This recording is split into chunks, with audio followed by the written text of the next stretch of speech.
আমার ভাইরা, কাফেরদের পক্ষ থেকে আল্লাহর নবীর উপরে তহমত দেওয়া হলো, মুহাম্মদ আল্লাহর পক্ষ থেকে নাজিল হওয়া কিতাব পড়েন নাই, মুহাম্মদ নিজের মন গড়া কিতাব রচনা করেন, মুহাম্মদ তো কবি হয়ে গেছে। রাসূলুল্লাহর ব্যাপারে যখন এমন কথা বলা হলো, আল্লাহর নবী জবাব নিজেই দিতে হলো না, আল্লাহ পাক নিজেই কোরআনুল কারীম দিয়ে জবাব দিলেন, মা ইয়ানতিকু আনিল হাওয়া ইন হুয়া ইল্লা ওয়াহয়ুন ইউহা। সুবহানাল্লাহ। এই যে বললাম, এটা শুনলে আপনাদের ভালো লাগে? আমার দিকে তাকান, ভালো লাগে আপনাদের? আপনাদেরকে আরো বলে যাই, যাদের ভালো লাগে তার ভিতরে ঈমান আছে। আর কোরআন শরীফ শুনলে যার মনটা চাই, ও ওদিকে চাই, এদিকে চাই, এর ভিতরে আসলে ঈমান নাই। কথা বুঝতে পেরেছেন? সময় নাই বলার, সময় থাকলে বলতাম। কাফেররা নবীজির তিলাওয়াত রাতের পর রাত দাঁড়ায় শুনছে, আল্লাহু আকবার, আরে মুসলমান হয়ে ওইদিকে চায়। কথা কন না কেন? আমার ভাইরা, নবীজিকে বলা হচ্ছে, নবীজি মিথ্যা কথা বলেন, বানায় বানায় বলেন। এই কোরআন আল্লাহ পাকের পক্ষ থেকে নাজিল হয় নাই। এই অপবাদ যখন রাসূলকে দেওয়া হলো, আল্লাহ পাক নিজেই জবাবটা দিচ্ছেন। আল্লাহ পাক বলছেন, মা ইয়ানতিকু আনিল হাওয়া, আমার নবী নিজের পক্ষ থেকে মন গড়া কোনো কথা বলেন না, আমি আল্লাহ পাক যা নাজিল করি তাই তোমাদেরকে শোনান। এবার নাজিল হওয়া শুরু হলো, আস্তে আস্তে করে নবীজির কাছে কোরআন নাজিল হচ্ছে। রাসূলুল্লাহ তো উস্তাদ নাই, কি জানি বলে যাই, যদি বলে যাই কার কাছে শিখবো, কার কাছ থেকে জানবো? এই জন্য নবীজি কোরআন শিখার জন্য বারে বার কোরআন পড়েন। আজকে বলেন তো দেখি, একজন হাফেজে কোরআন যখন বলে যাবেন, বলে যাওয়ার পর আবার যদি কোরআন হাতে নেন, আবার স্মরণ হবে কিনা? কোন স্মরণ হয়ে যাবে, কিন্তু সেই সময় তো এভাবে বাধাই করা কোরআন নাই, কারো কাছে কোরআন নাই। কোরআন মাত্র অল্প কোরআন নাজিল হয়েছে। নবীজির ভিতরে পেরেশানি, আহারে আমি যদি এই আয়াতগুলো বলে যাই, কার কাছে শিখবো, কার কাছ থেকে জানবো? কষ্ট করেন বারে বার নবী কোরআনকে মুখস্থ করার জন্যে, টুটস্থ করার জন্যে, হেফজ করার জন্য কষ্ট করেন। আল্লাহ পাক দেখেছেন, রাসূলকে আল্লাহ পাক বললেন, লা তুহাররিক বিহি লিসানাকা লিতাজালা বিহি ইন্না আলাইনা জামআহু ওয়া কুরআনা। আল্লাহু আকবার। নবীজির কষ্ট দেখে, কষ্ট দেখছেন কে? চিল্লায় বলেন, কষ্ট দেখছেন কে? আল্লাহ পাক চান না কষ্ট করে কোরআন শিখতে হবে না। আল্লাহ তাআলা নবীজিকে বলছেন, নবীজি আমি দেখতে পাচ্ছি আপনি বারে বার কোরআনকে পড়তেছেন মুখস্থ করার জন্যে, আপনার টুরস্থ করার জন্যে, কণ্ঠস্থ করার জন্যে। নবীজি আমি দেখতেছি কোরআনকে পড়তেছেন। নবী গো, আমি বললাম আপনি কষ্ট করতে হবে না, ইন্না আলাইনা জামআহু ওয়া কুরআনা। হে নবী, আপনি শুধু টুট নাড়াবেন, একটু চেষ্টা করবেন আপনার সিনার ভিতরে এই কোরআনকে মুখস্থ করিয়ে দেওয়া, জমিয়ে দেওয়া, আবার মানুষের কাছে হুবহু বয়ান করিয়ে দেওয়ার জিম্মাদারি আমি আল্লাহ। আল্লাহু আকবার। মুখস্থ করানোর দায়িত্ব কার? চিল্লাবেন, মুখস্থ করানোর দায়িত্ব কার? আমার ভাইরা, কাউনিয়ার ভাইরা, আপনার এলাকায় স্কুল আছে, কলেজ আছে, ইউনিভার্সিটি আছে, একজন অধ্যক্ষ, প্রফেসর, সহকারী অধ্যাপক, তাকে ডেকে আপনি যদি বলেন আপনি একটা বাংলা বই, ক্লাস 5 বাংলা বই মুখস্থ বলেন, আপনারা বলেন তো দেখি পারবে নাকি? কোন পারবে? অথচ হাফিজিয়া মাদ্রাসায় একটা ছাত্রকে দিয়েছেন, আর তাম পৃথিবীতে সবচাইতে বেশি যে কিতাব পড়া হয়েছে, বেশি যে কিতাব মুখস্থ মানুষের আছে, সেই কিতাবের নাম কি? সবাই বলেন, সেই কিতাবের নাম কি? কোরআন। সুবহানাল্লাহ। কোরআন যার সাথে সম্পর্ক হয় তার সম্মান বাড়ে না কমে? সবাই বলতে হবে, কমে না বাড়ে? আপনার এলাকাত কমে না। যার সম্পর্ক কোরআনের সাথে, একটা ছোট বাচ্চা রাস্তায় খেলাধুলা করে, কোনো দাম নাই, মানুষ বলে ওই বেটা, বলে না? এই বাচ্চাকে মাদ্রাসায় দিলেন, নুরানি মাদ্রাসায় পড়লো।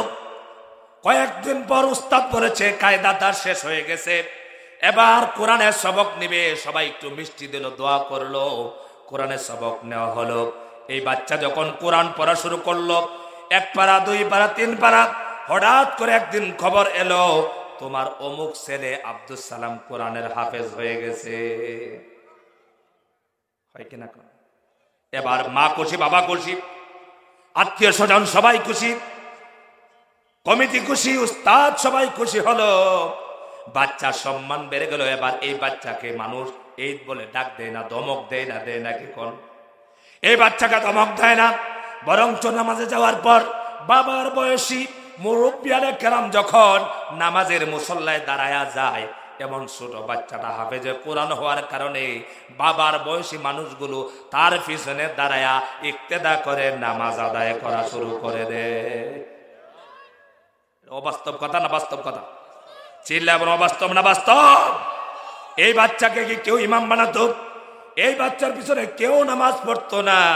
এই বাচ্চাকে সবাই ধমক দিত, ঠাট্টা করতো, কিন্তু আল্লাহর কোরআনকে মুখস্থ করার কারণে এই বাচ্চা রইল না। এই বাচ্চা এবার বড় বড় মানুষের ইমাম হয়ে গেল। এই যোগ্যতা, এই সম্মান, এই মর্যাদা যে কিতাব পড়লে হয়, সেই কিতাবের নাম হলো কোরআন। সুবহানাল্লাহ। আর সেই কোরআনটা কে শিখালেন? এটা কোনো মানুষের শিখালেন না, আল্লাহ পাক নিজেই বলেছেন, আর রহমানু আল্লামাল কুরআন। রহমান দয়াময় রব তিনি, যিনি মানুষকে শিখিয়েছেন কোরআন। সুবহানাল্লাহ। আমার ভাইরা ভালো করে শুনে রাখেন, কোরআন শরীফ শক্তি দিয়া, ক্ষমতা দিয়া, টাকা দিয়া পড়া যায় না। পড়া যায়? কথা বলেন, পড়া যায়? বাবা মন্ত্রী,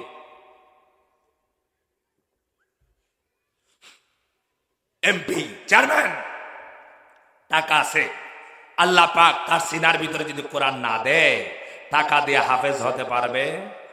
ছেলেবেন পারবে?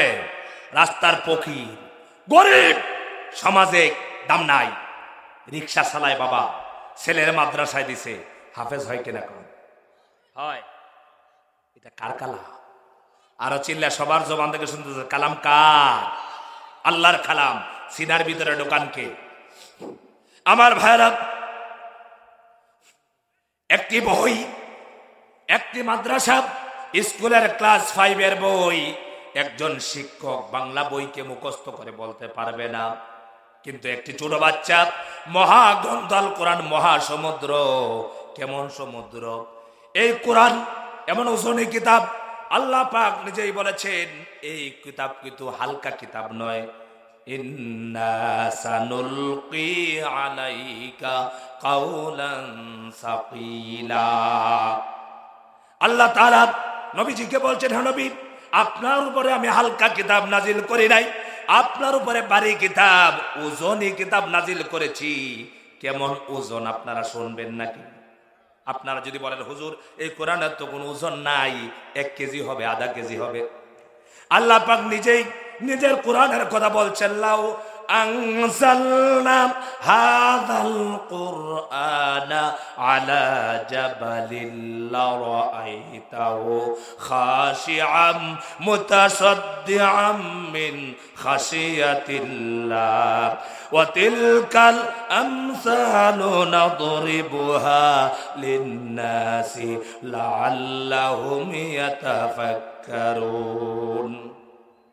আল্লাহ পাক বলছেন, হে নবী, আমি যদি এই কোরআন কি পাহাড়ের উপরে দিতাম, পাহাড়ের উপরে নাজিল করতাম, আপনি দেখতেন পাহাড় এই কোরআনের ওজনকে সহ্য করতে পারতো না।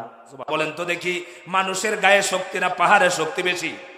ওজন সহ্য করার জন্য আপনার শক্তি বেশি না পাহাড়ের শক্তি বেশি? আল্লাহ বলছেন, আমার এই কোরআন পাহাড়ের উপরে দিলে পাহাড় আমার কোরআনের ওজন সহ্য করতে পারতো না। আল্লাহু আকবার। পাহাড় কোরআনের ভার সহ্য করতো না, পাহাড় ছিন্ন ভিন্ন হয়ে যেত। মানুষ দুর্বল না সবল? বলে আল্লাহ পাক বলেছেন, মানুষকে আমি তৈরি করেছি দুর্বল করে। আল্লাহ পাক বলেছেন, মানুষ তা গ্রহণ করেছে কোরআন, এই কোরআন যখন রাসূলুল্লাহর উপরে নাজিল হতো, নবীজির চেহারা মোবারক গেমে যেত। চেহারা দেখি বের হতো, গাম বের হয়ে যেত যখন রাসূলুল্লাহর উপরে কোরআনের আয়াত নাজিল হতো। আল্লাহু আকবার। রাসূলুল্লাহ রাস্তা দিয়ে যেতেন, কোন উটের উপরে, ঘোড়ার উপরে, সওয়ারির উপরে যদি থাকতেন নবীজি, আল্লাহ পাকের পক্ষ থেকে যখন কোরআনের ওহী আসতো, যখন ওহী নিয়ে আসতেন, জিবরিল আমিন যখন আসতেন, উটের উপরে থাকলে উটের উপরে থাকা অবস্থায় আল্লাহ পাক যখন আয়াতে কারিমা নাজিল করতেন, নবীজির উটটা ওজন সহ্য করতে পারত না, জমিনে বসে পড়ত। সেই কোরআন আল্লাহ তাআলা দয়া করে মানুষকে দিয়েছেন। ছোট ছোট বাচ্চারা কোরআন পড়ে, কোরআনকে মুখস্থ করে। আমার ভাইয়ের, আটলান্টিক মহাসমুদ্রের পানিটা আল্লাহ পাক যদি চান তাহলে একটা শামুকের ভিতরে ঢুকানো কঠিন না সহজ? আল্লাহর জন্য কঠিন না সহজ? আল্লাহ পাকের জন্য সহজ। অনুরূপ ভাবে 114টা সূরা, 6666টা আয়াতে কারিমা একটা ছোট বাচ্চা আপনি মাদ্রাসায় দিয়ে দিছেন, টাকা পয়সা গুনতে পারে না, আত্মীয় স্বজনের সাথে ভালো করে কথা বলতে পারে না, টাকা পয়সা দিয়ে হাট বাজার করতে পারে না, কথা ভালো করে বলতে পারে না, কিন্তু এই বাচ্চাটা দেখবেন কোরআনুল কারীম যখন তার মুখস্থ হয়ে গেল, বসে নয়, শুয়ে নয়, দাঁড়ায়া দাঁড়ায়া 30 পারা কোরআন আপনাকে মুখস্থ শোনায়া দিতে পারে। তার নাম হলো হাফেজে কোরআন। এটা কেন বলা হলো? আল্লাহ পাক এই কোরআনুল কারীমের ভিতরে নিজে কোরআন নাজিল করে, নিজে গ্যারান্টি দিচ্ছেন আর নিজেই বলেছেন, ইন্না নাহনু নাযালনা যিকরা ওয়া ইন্না লাহু লাহাফিজুন। আল্লাহ পাক বলছেন, নিশ্চয় আমি আল্লাহ পাক কোরআন নাজিল করেছি, আর হেফাজতের দায়িত্ব কোনো মানুষের হাতে নয়, আমি আল্লাহর হাতে।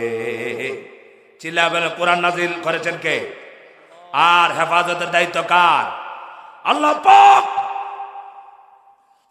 নিজে কোরআনের হেফাজতের দায়িত্ব গ্রহণ করেছেন। আল্লাহ যদি এই কোরআনের হেফাজতের দায়িত্ব না নিতেন, তাহলে নাস্তিক মুরতাদেরা, কোরআন বিদ্বেষীরা এখন পর্যন্ত এই পৃথিবীতে কোরআনকে রাখতো না। আপনারা কি মনে করেন কোরআনকে রাখতো? কোরআনকে রাখতো না, কিন্তু কোরআনকে কেউ বিদায় করতে পারবে না। কারণ হলো কাফেররা কোরআনকে বিদায় করতে চেয়েছিল। আল্লাহ পাক বলছেন, ইউরিদুনা লিয়ুতফিউ নূরাল্লাহি বিআফওয়াহিহিম ওয়াল্লাহু মুতিম্মু নূরিহি ওয়ালাউ কারিহাল কাফিরুন। কাফেররা আল্লাহর কোরআনের আলোকে ফুক দিয়ে নিভিয়ে দিতে চাইল। আল্লাহ পাক নিজেই বলেছেন, কাফেরেরা আমার কোরআনকে ফুক দিয়া নিভিয়ে দিতে চাইল, পারবে না। আমি আল্লাহ পাক ইচ্ছা করেছে আমার কোরআনের আলোকে জ্বালিয়ে রাখবো, কাফেরদের যতই কষ্ট হোক। আপনারা বলেন তো দেখি, পৃথিবীতে প্রায় 600 কোটির উপরে মানুষ আছে, তার ভিতরে 200 কোটি আছে মুসলমান, ঠিক কিনা কোন? কত কোটি আছে? 200 কোটি আছে মুসলমান। এই 200 কোটির ভিতরে 1 কোটি আছে মুনাফেক। কথা বলেন। আরে ভাই, মুনাফেক প্রতি জায়গায় আছে।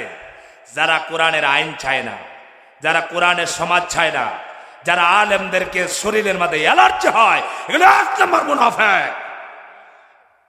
আমরা আলেমদের দেখলে ভালো লাগে, মাদ্রাসা দেখলে আমরা খুশি হইতো। যারা কোরআন পড়ে তাদেরকে আমরা ভালোবাসি কিনা বলেন? মনে রাখবেন, কোরআন বিদ্বেষী যারা, তারা জান্নাতে যেতে পারবে না। কেন? নবীজি বলেছেন, আল উলামা ওয়ারাসাতুল আম্বিয়া। যারা আলেম তারা আমার নবীর ওয়ারিস দাস। সুবহানাল্লাহ। খায়রুকুম মান তাআল্লামাল কুরআন ওয়া আল্লামা। আমরা হুজুরদেরকে দাম দেই না।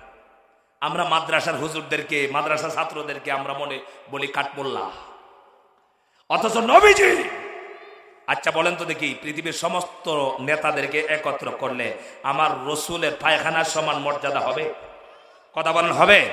আমার নবী তামাম পৃথিবীর সমস্ত নেতাদের কথা আর আমার রসুলের একটা কথা, তামাম পৃথিবীর নেতাদের কথার দাম বেশি না আমার রসুলের কথার দাম বেশি?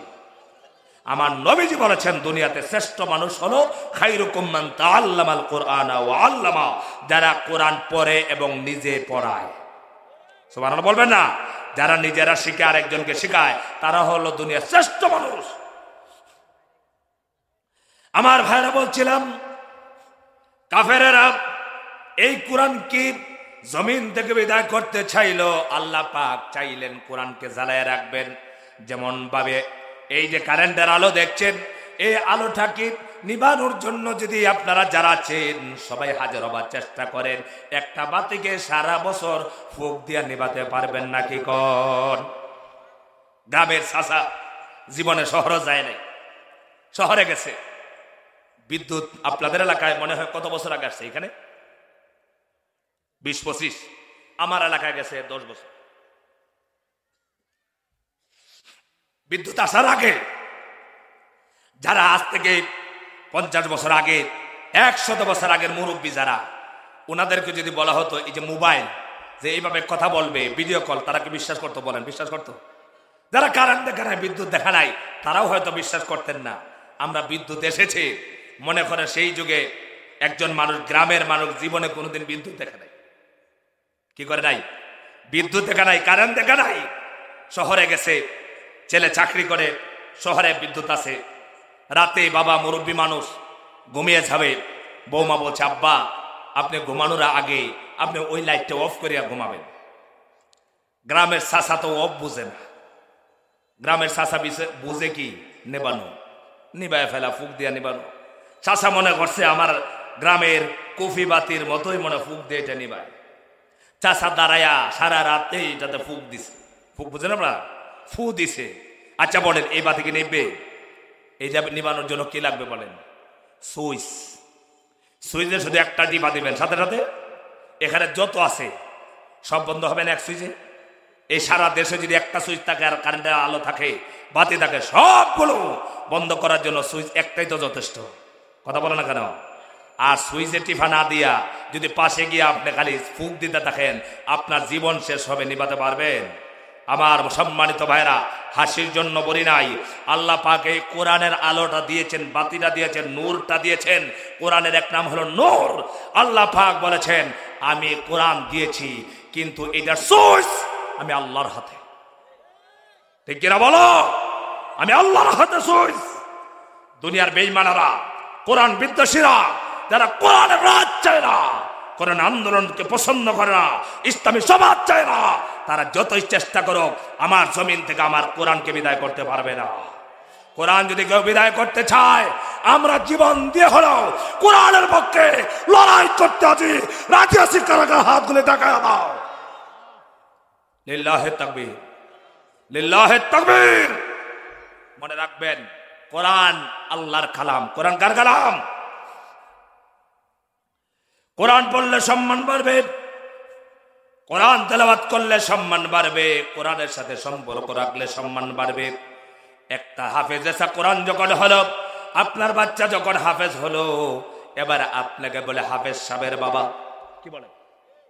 কথা কন না কেন? আরে ভাই, হাফেজের কাছে আপনার মেয়ে বিয়ে দিছেন, বাজারে গিয়া বলে জানেন চাচা কি? বলে আমার মেয়ের জামাই মৌলানা। কথা বলে না। আর যদি মেয়ের জামাইটা সুর হয়? কথা বলে না। আমাদের দেশে সুর আছে? সুরে কি বিয়ে করে নাই? কথা বলে না। সুরের কি শ্বশুর বাড়ি নাই? সুরের শ্বশুরে কি বাজারে গিয়ে গিয়া বলে আমার মেয়ের জামাই গরু সুর? এ কথা বলে? বললে কি হবে? সম্মানের হানি হয়। আর আপনার মেয়েটা বিয়ে দিচ্ছেন একজন আলেমের কাছে, আপনি কোটি কোটি মানুষের সামনে দাঁড়ায় বলতে পারেন আমার মেয়ের জামাই আলেম। কথা বল না কেন? আপনার ছেলে আলেম।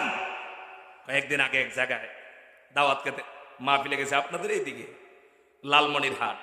এক চাচা, আসলে সরল মানুষ, ভালো মানুষ, এসে আপনারা আমার ওয়াজে রাগ করতেছেন, কষ্ট পাচ্ছেন আপনারা। আমি কি পর্যন্ত ক্লান্ত আপনারা বিশ্বাস করবেন? গতকালকে আমি ঢাকা থেকে কক্সবাজার গেছি। এমন সময় কক্সবাজার বয়ান করে কক্সবাজার থেকে ঢাকা এসে আজকে এখানে আসছি। আরেকটা প্রোগ্রাম আছে আমার ওইদিকে ডিমলা, সেটা শেষ করে আগামীকালকে আবার কক্সবাজার কলাতলি মোড়ে মাহফিল করতে হবে। ঘুম কোথায় ভাই? সম্মানিত ভাইরা, চাচা আমাকে বলছে হুজুর আমি খুব নিজেকে ধন্য বানাইছি। আমি বললাম বাবা কেমনে? যে আমার 3টা ছেলে, 3টা ছেলেই বড় বড় অফিসার। আমি বললাম আলহামদুলিল্লাহ। কিন্তু চাচা আপনার ছেলেরা কে কোরআন পড়তে জানে? চাচা বলে এইটা পড়াই নাই। কি কয়? এইটা পড়াই নাই, এটা প্রয়োজন মনে করি নাই। অথচ আল্লাহ পাক বলেছেন প্রতিটা মানুষের জন্য কোরআন শিক্ষা ফরজ। কথা কোন ঠিক না? আপনার ছেলেকে হাফেজ বানান, আলেম বানান, আলেমের সাথে সম্পর্ক রাখেন, আলেমকে ভালোবাসেন, মহব্বত করেন। বর্তমানে আমাদের দেশের যে শিক্ষা ব্যবস্থা আছে, নুরানি ক্লাসের ভিতরে ইংরেজি আছে। আরে আমার মাদ্রাসা আছে, বাচ্চারা ইংরেজি লেখা এত সুন্দর করে, অনেক মেট্রিক পাস ছাত্র এত সুন্দর করে লিখতে পারে। ছোট ছোট বাচ্চা মাদ্রাসায় দিয়েছেন। এখন আর আগের মতো নয়, শুধু আরবি নিয়ে বসে থাকবে না, আরবিও শিখবে। ইংরেজি শিখলো, বাংলা শিখলো, অঙ্ক শিখলো, আরবি শিখলো। একটা নুরানি মাদ্রাসার ছাত্র আপনাকে 40টা বুখারী শরীফের, তিরমিজি, মুসলিম শরীফের হাদিস অর্থ সহ শোনায় দিতে পারে। অথচ আপনি একটা হাদিসও জানেন না। পারে কিনা বলেন? আমার ভাইরা, সেই শিক্ষা হলো দামি শিক্ষা। আমার ভাইরা, এই মাদ্রাসায় দিলে লাভ হলো আপনার জেনারেল শিক্ষার পাশাপাশি এলেমও শিক্ষা হয়ে গেল, আপনার ছেলেটা ভালো মানুষ হয়ে গেল। যে সন্তান মাদ্রাসায় পড়বে, যে সন্তানের সিনার ভিতরে কোরআন থাকবে, সেই সন্তান কোনোদিন নাস্তিক মোরতাদ হবে না, সেই সন্তান কোনোদিন কোরআনের বিদ্বেষী হবে না। মিজানুর রহমান আজহারি নাম শুনছেন? কথা বলে না, ইংরেজি জানে না। কথা বলে না, ইংরেজি জানে না। হুজুর না মাস্টার? কথা বলে না, কথা তো বলেনি একবারে। বলে হুজুর না মাস্টার? ইংরেজি জানে, বাংলা মনে জানে না। জানে সব, অঙ্ক জানে, আর ফাঁকে দে হইলো কোরআন জানে, হাদিস জানে। শুধু ইংলিশ স্কুলে পড়াবেন, আমি নিষেধ করছি না। আপনি প্রাথমিক পড়াটা হবে আরবি, কোরআন, হাদিস, বাংলা, ইংরেজি। ঠিক কিনা বলেন? তাহলে কারণ আমি একজন মুসলমান, আমার সন্তান মুসলমান, আমি আমার সন্তানকে ইলমে দ্বীন শিক্ষা দিতে হবে। তলাবুল ইলমি ফরিয়দাতুন আলা কুল্লি মুসলিম। প্রতিটা নরনারী, প্রত্যেকটা মানুষের জন্য ইলমে দ্বীন শিক্ষা করা ফরজ। এজন্য আমার ভাইরা, এই মাদ্রাসাগুলো যদি দুনিয়াতে না থাকে, ইমাম তৈরি হবে, নামাজের ইমামতির লোক পাবেন আপনারা। বহুত মানুষ আছে বড় বড় শিক্ষিত, বাবা মারা গেছে, জানাজার নামাজ পড়ানোর জন্য বলে হুজুর একটু জানাজাটা পড়াই দেন। কথা বলেন না? আপনারা সবাই জানাজা পড়ান, এখানে যারা আছেন সবাই জানাজা পড়ান আপনারা? হ্যাঁ, কেন পড়ান না? বাবার জানাজা কেন পড়ান? বাবার জানাজা তো আপনি পড়াবেন, আপনি স্কুলের টিচার, আপনি জানাজা পড়াবেন। আসলে এই শিক্ষা হয় নাই, এই জন্য পারেন না। ঠিক না? আপনি প্রাথমিক শিক্ষা আপনার সন্তানকে মাদ্রাসায় শিখান, এই ছেলে ডাক্তার হলেও বাবার জানাজা পড়াতে পারবে, ইঞ্জিনিয়ার হলেও তার বাবার মায়ের জানাজা পড়াতে পারবে। নুরানি মাদ্রাসার ছাত্র, এটা যেহেতু মাদ্রাসা, এই জন্য এই অ্যাঙ্গেলে কথাগুলো আমি বলছি। মাদ্রাসার ছাত্র, আপনার বাবা মারা গেছে, আপনি গোসল দিতে পারেন না, কাপড় লাগাতে পারেন না, আপনি মাদ্রাসায় গেছেন, গিয়ে নুরানি ছাত্রদেরকে বলেন, কারণ হুজুররা এটা ট্রেনিং দেয়। কি দেয়? ট্রেনিং দেয়। আপনি বাচ্চাদেরকে বলেন, বাবা কিভাবে মুর্দাকে গোসল দেয়? বাচ্চারা বলবে, চাচা আপনার বাবাকে আমরা গোসল দিতে পারবো। পারে কিনা বলেন? এরপরে বলবে, বাবা আপনার বাবাকে আমরা গোসল দিয়ে কাফন লাগায়া জানাজাও 4 তাকবীরে কেমনে পড়তে এইটাও জানি, কবরের মধ্যে রেখে দোয়া করাও জানি। সুবহানাল্লাহ বলবেন না? পারে? এগুলাকে সত্য না মিথ্যা কথা? এই কোরআনের শিক্ষা হলো সেই দামি কিতাব। সেই জন্য আমার ভাইরা, এই কোরআনের পক্ষে আমরা আছি, কোরআনের পক্ষে থাকবো, কোরআনের সাথে থাকবো। প্রথম হলো আমার কোরআন, প্রথম হলো আমার দিন, প্রথম হলো আমার ধর্ম, এরপরে হলো আমার দল। কথা বলে ঠিক না? দলের পা চাটামি করতে গিয়া কোরআনের বিরোধিতা করলে ঈমান নিয়ে কবরে যাওয়া একটারও সম্ভব হবে না। আল্লাহ পাক আমাদেরকে বুঝার তৌফিক দান করেন। সবাই বলেন আমিন।